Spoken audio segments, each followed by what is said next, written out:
생활비 줄여 가처분 소득 확대, 공공임대 공급 통신비 감면 등 계획.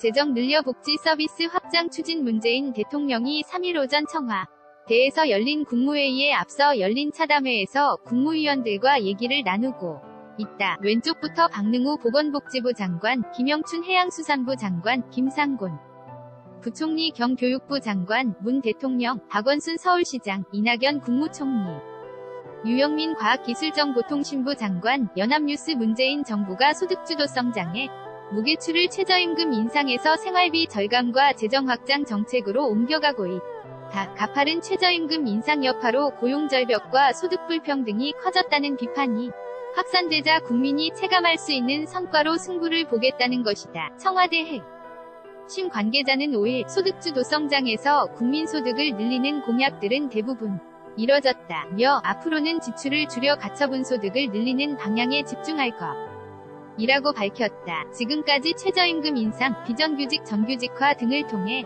서민 지갑을 넉넉히 채웠다면 앞으로는 지갑에서 새 나가는 돈을 줄이는 데 초점을 맞추겠다는 것이다. 문 대통령이 이날 공공임대주택인 오류동 복주택단지를 직접 찾아 2022년까지 신혼부부 주거지원을 88만 가구로 늘리겠다고 밝힌 것도 생활비 절감 정책을 홍보하고 독려하려는 뜻으로 보인다. 정부는 또 수도권 광역 급행철도 착공, 광역알뜰 교통카드 전국 시행,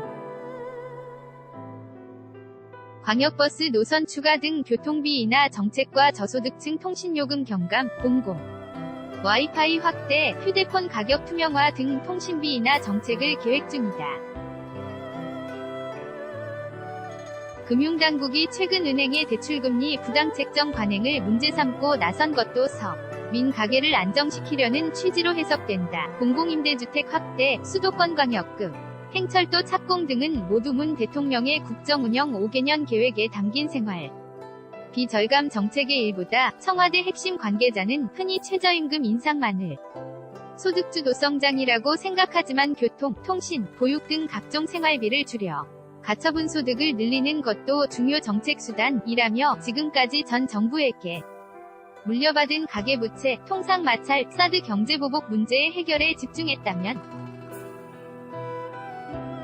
올해를 진정한 소득주도성장의 원년으로 삼고 새 정부 정책을 펼쳐나갈 것이라고 했다. 여당인 더불어민주당도 청와대와 코드를 맞추고 나섰다. 홍영표 원내대표는 이날 국회에서 열린 비공개 위원총회에서 내년의 재정 확대가 충분히 이뤄졌으면 좋겠다며 기획재정부에 내년 최대 2자릿수 이상의 재정 확대를 요구하고 있다고 말했다. 정부 곳간을 늘려 문재인 케어, 의료, 근로장려금 지원, 노동 등의 복지 서비스를 양껏 제공하겠다는 것이다.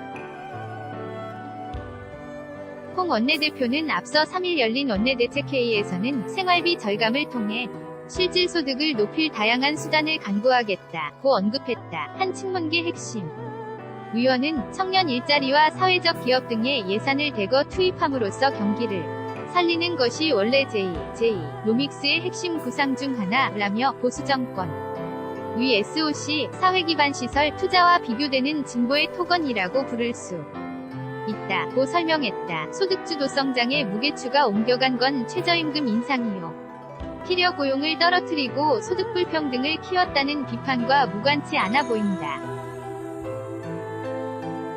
문 대통령이 기재부 출신인 윤종원 전 OECD 대사를 신임 청와대 경제 수석에 앉힌 것도 최저임금 인상의 부작용을 관리하고 민생정책에 성과를 내기 위해서라는 해석이 나온다. 최저임금 1만원 인상 공약을 달성하기 위해 서는 내년에도 15% 안팎의 인상이 필요하지만 소득주도성장의 방향성이 변하면서 속도 조절이 이뤄질 가능성도 거론되고 있다. 정지용 기자 크드라 GONEO _HANKOOKR